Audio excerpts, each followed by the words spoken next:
بیت المقدس یہ مسلمانوں کے لیے اتنا ضروری کیوں ہے؟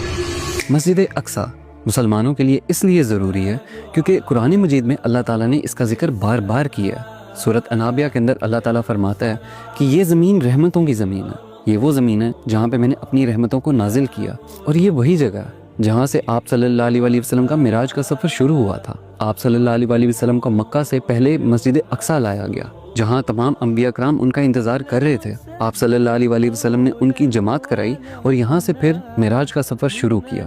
اور بیت المقدس کے بارے میں یہ کہا جاتا ہے کہ جس قوم کی حکومت بیت المقدس پر ہوگی اس کی حکومت اس پوری دنیا پر ہوگی۔ جیسے اسرائیل اپنی حکومت کرنا چاہ رہا ہے، پر ایسا زندگی میں پہلی دفعہ نہیں ہوا۔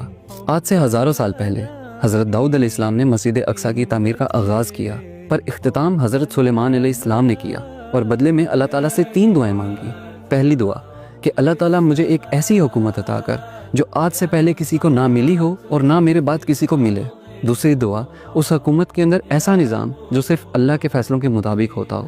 اور تیسری دعا یہ کہ اگر کوئی بھی شخص مسجد اقصی میں نماز کی نیت سے آتا ہے تو اللہ تعالیٰ اس کو بالکل ویسے ہی پاک کرنا جیسے ایک ماں اپنے بچے کو پاک پیدا کرتی ہے، معصوم پیدا کرتی ہے، بے گناہ پیدا کرتی ہے۔ اور پھر اللہ تعالیٰ نے حضرت سلیمان علیہ السلام کی یہ دعا قبول کی اور ان کو ایسی بادشاہی دی جس میں ان کی بادشاہی صرف اور صرف انسانوں پر نہیں، جانوروں پر بھی تھی، اور دنیا کی کچھ اور مخلوقوں پر بھی ان کی حکمرانی تھی۔